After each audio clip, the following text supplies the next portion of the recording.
El hombre contra el microbio.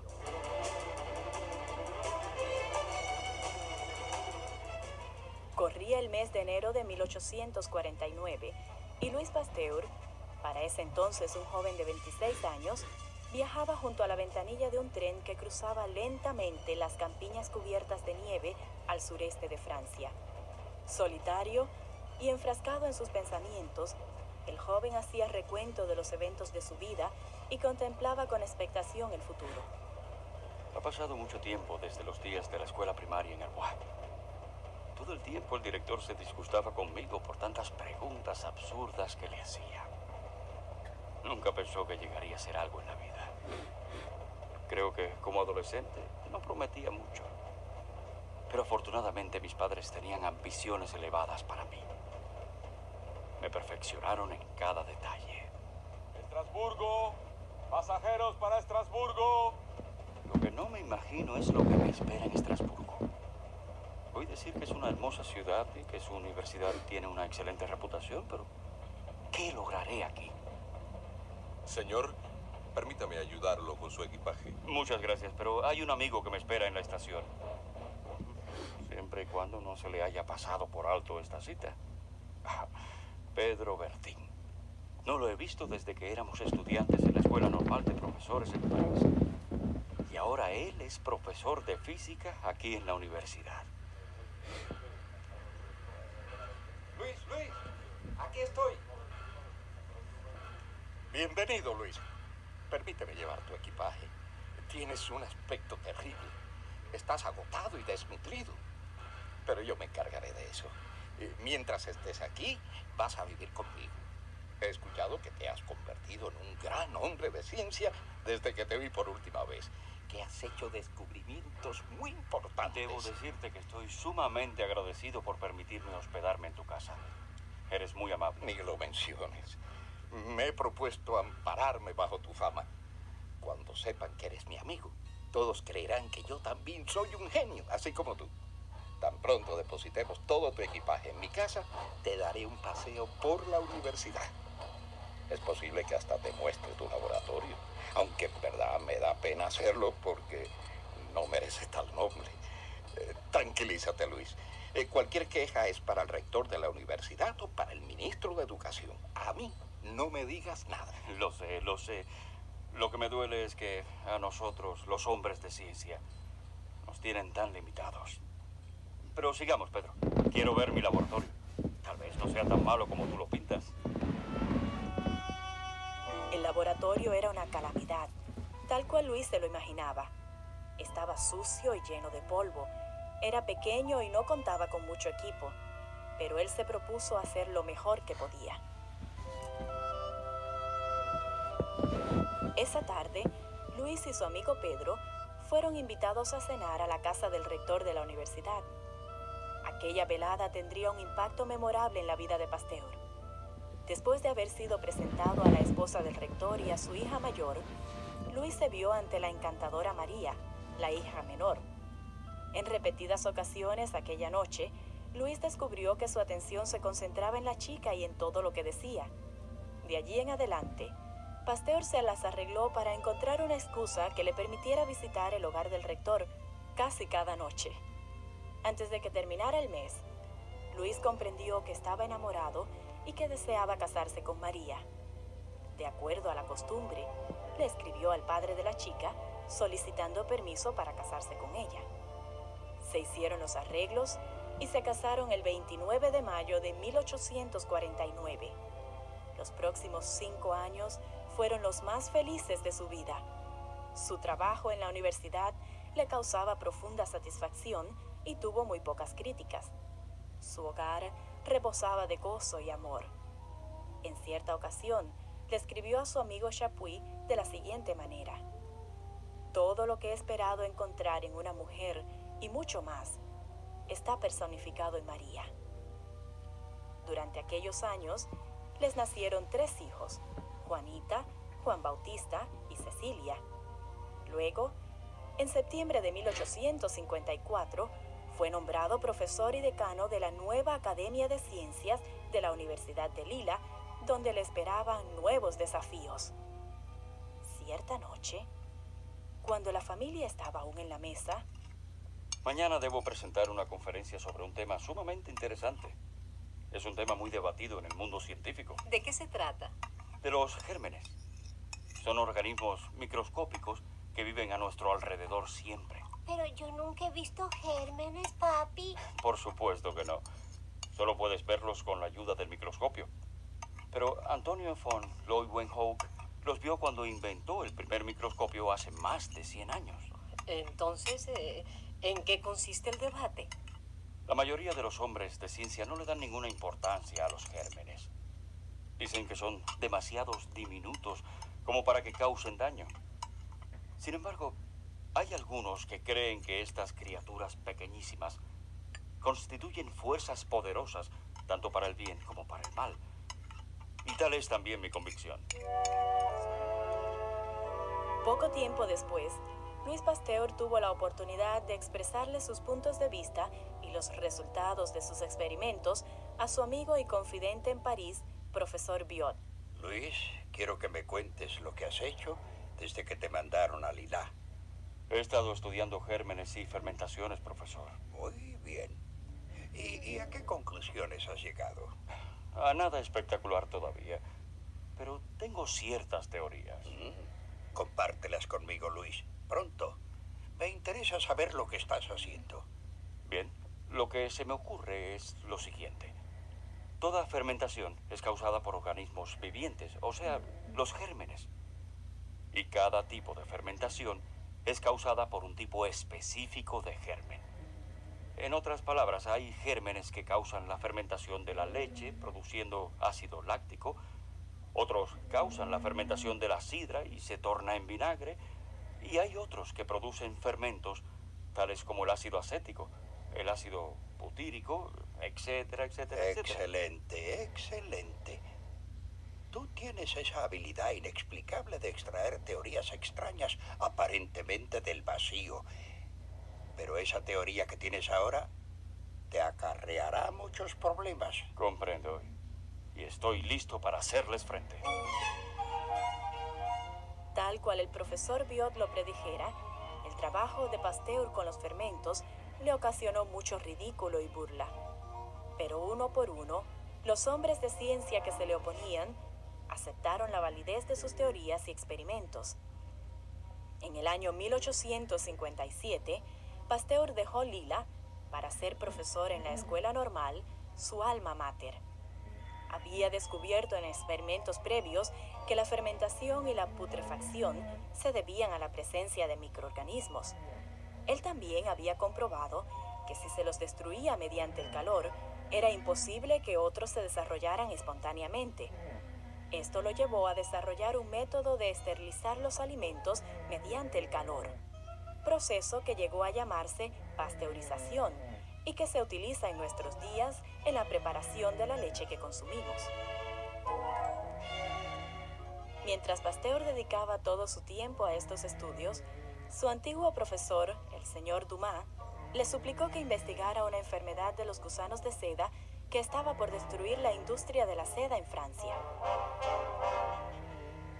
Las largas horas que Pasteur pasaba en la investigación y en sus otras ocupaciones hicieron que su familia se preocupara mucho en cuanto a su salud. Se veía nervioso y cansado.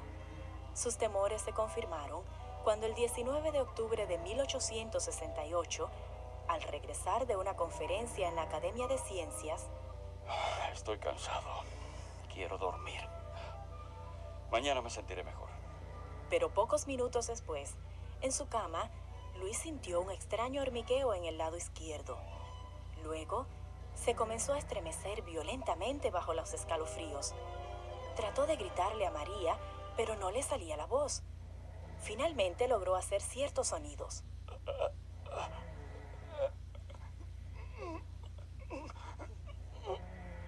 ¿Me llamaste? Luis, Luis, ¿qué te ocurre? Llamaré al doctor Godelier inmediatamente. Cuando llegó el doctor, Luis se encontraba paralizado y había perdido el don del habla y el control de sus músculos. El doctor Godelier habló en privado con María. Es un ataque de apoplejía, un derrame cerebral. No, no, imposible. Doctor, por favor, dígame la verdad. ¿Vivirá mi esposo? No puedo decirlo. Lo único que nos resta es esperar. La familia esperó y oró. Durante 7 días, Pasteur estuvo entre la vida y la muerte. Sus alumnos de la Escuela Normal de Profesores y los hombres de ciencia más distinguidos de Francia venían y le acompañaban junto al lecho, rogando por su recuperación. Poco a poco, comenzó su mejoría y no fue sino hasta 6 meses más tarde que se le permitió regresar al trabajo. Poco tiempo después de su recuperación, Pasteur comenzó con un proyecto que le traería los mayores honores y a la vez el mayor ridículo y crítica. Aunque no era médico, fue elegido para pertenecer a la Academia de Medicina en el año 1873 y un año más tarde, la Asamblea Nacional de Francia acordó concederle 12.000 francos anuales durante el resto de su vida en reconocimiento por sus servicios. Con ese dinero, tenía ahora la oportunidad para dedicarse al estudio de las enfermedades contagiosas, lo cual era algo que él había querido hacer desde que muriera su hijita Juanita. Con la ayuda de 2 asistentes, Emilio Roux y Carlos Chambelán, Pasteur comenzó sus experimentos. Yo nunca antes había visto un laboratorio como este. ¿Qué te parece, Carlos? Esto es más bien un parque zoológico. Tienes razón. Con las ovejas estudiamos el anthrax y con los perros la rabia. Ojalá que a Pasteur no se le ocurra estudiar enfermedades de caballos. Allí viene el profesor. Fíjate en su cara. Se ve preocupado. Hoy tendremos problemas. Roux, Chamberlain, los necesito inmediatamente en la sala de los animales. ¿Caballos? Creo que son gallinas. Emilio, quiero que muevas las jaulas de las ovejas. Y tú, Carlos, comienza a hacer jaulas y nidos para las gallinas. Podrás hacerlas en el espacio que desocupen las jaulas de las ovejas. Ya me lo imaginaba. ¿Qué dijiste? Oh, nada, señor profesor. Comenzaré de inmediato.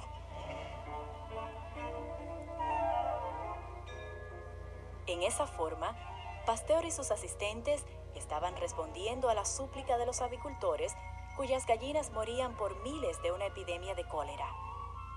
Día tras día, semana tras semana, los hombres de ciencia estudiaban los gérmenes del cólera y descubrían sus reacciones y hábitos.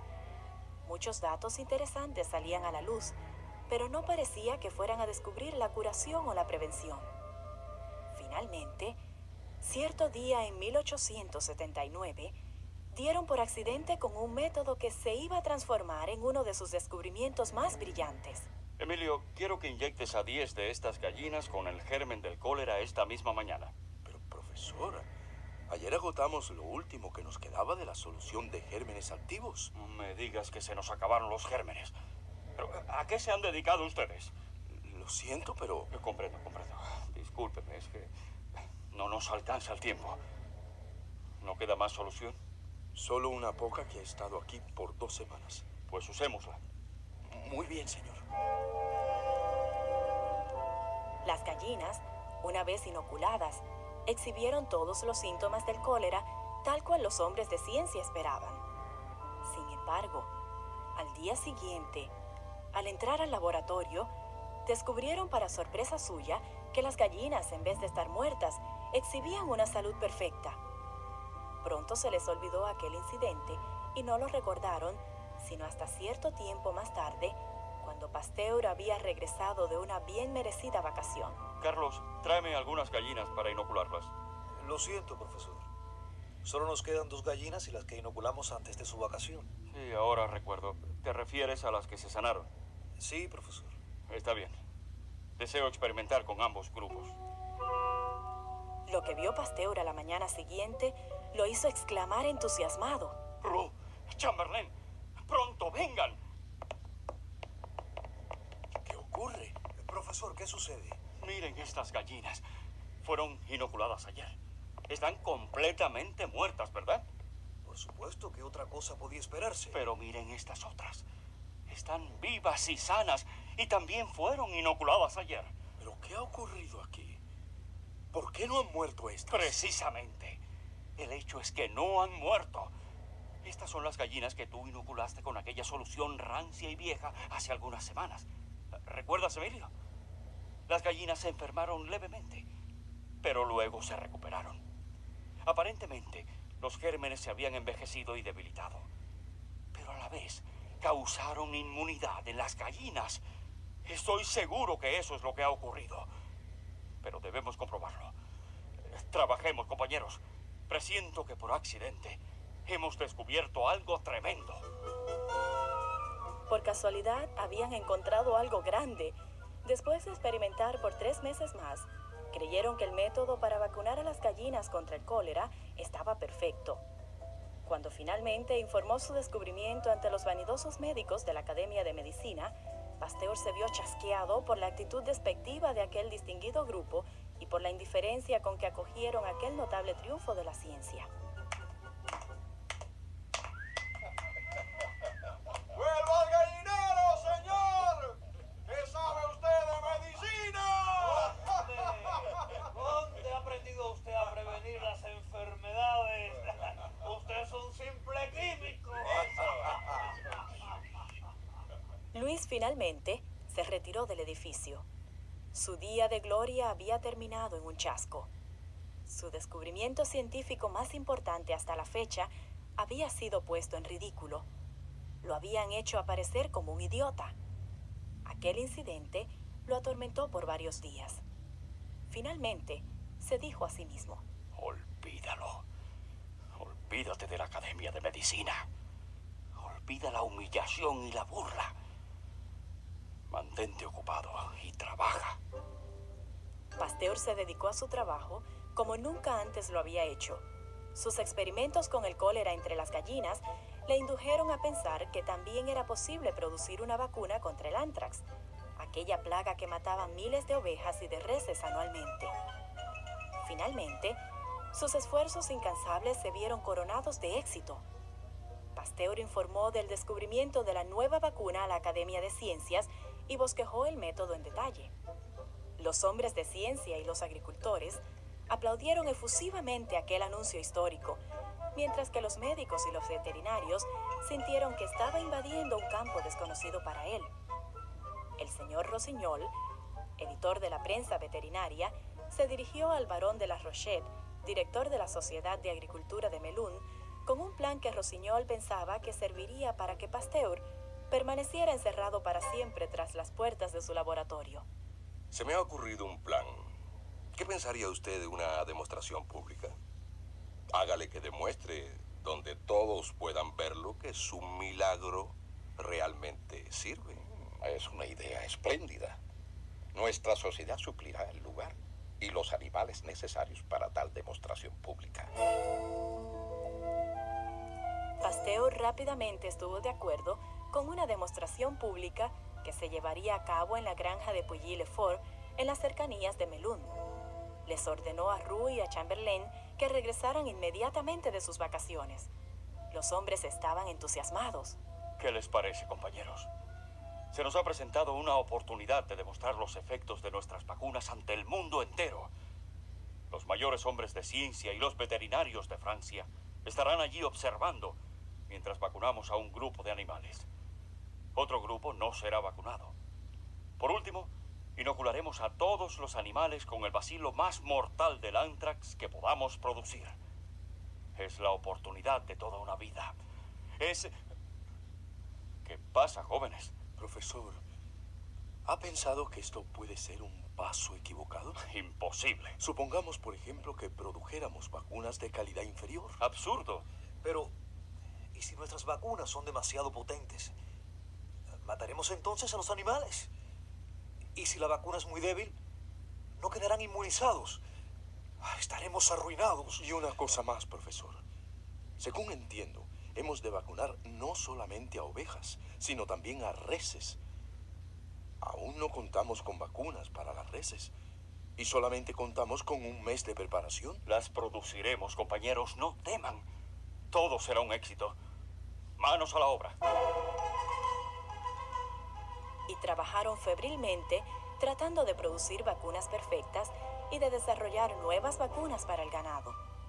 El mes pareció volar, y pronto llegó el día cuando debieron tomar las ampolletas con las vacunas y dirigirse a Melun, donde debían hacerse los preparativos para los experimentos. De Melun se dirigieron a Pouilly-le-Fort. A su llegada en la mañana del 2 de mayo, encontraron a una multitud de agricultores, médicos y veterinarios que les esperaban, la mayoría incrédulos en cuanto a la eficacia de las vacunas y previendo la derrota de Pasteur. Pasteur, Roux y Chamberlain emprendieron su tarea conscientes de los comentarios desfavorables que se hacían a su alrededor. Demostrando una confianza que no sentían, vacunaron a la mitad de las ovejas y a la mitad de las reses que servían para el experimento. Diariamente, durante 2 semanas, Chamberlain y Roux le informaban a Pasteur sobre la condición de los animales. Profesor, todo pareció normal esta mañana. Magnífico. Siento un gran alivio. Profesor, aquellos animales parecen muy sanos esta mañana. Fantástico. Parece que respiro más aliviado cada día después de que ustedes me traen los informes. La segunda inoculación se hizo el 17 de mayo. De nuevo se había reunido un gentío, pero esta vez habían desaparecido el sarcasmo y las burlas. Señor Rossignol, puede ser que Pasteur tenga razón. Yo creí que los animales ya estarían muertos. Podría ser, pero la primera vacuna posiblemente fue una falsificación. Si este experimento da resultado, Pasteur se convertirá en un héroe. De nuevo, siguieron 2 semanas de espera. El 31 de mayo, todos los animales, tanto los vacunados como los no vacunados, fueron inoculados con el virus letal del anthrax. Si el experimento tuviera éxito, 2 días más tarde, todos los animales no vacunados estarían muertos, mientras que todos los vacunados gozarían de una salud perfecta. En la tarde del 2 de junio, una agitada multitud estaba presente cuando Pasteur, Roux y Chamberlain se bajaron del carruaje. Miren a este gentío. Pareciera que todos los franceses se han dado cita aquí. En mi vida había visto a tantos dignatarios reunidos en un solo lugar. ¿Pero por qué hay tanto silencio? Tal vez sepan algo que nosotros ignoramos. ¿Quieres decir que saben que hemos fracasado y se compadecen de nosotros? No sé. Ojalá que no. Vamos, muchachos, tenemos que hacerle frente más temprano o más tarde. Mantengan sus cabezas erguidas. Primero fueron al corral, donde estaban los animales que no habían sido vacunados. ¿Están muertos? Tal cual era de esperar. Luego se dirigieron al corral donde estaban los animales vacunados. ¿Estarían vivos o muertos? Están vivos. Todos están vivos y sanos. Esto es un triunfo rotundo. Esto es un éxito rotundo, profesor. Es increíble.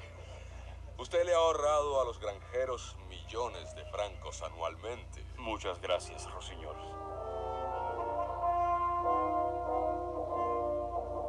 Por haber descubierto la vacuna contra el anthrax, el gobierno francés condecoró a Luis con la Gran Cruz de la Legión de Honor.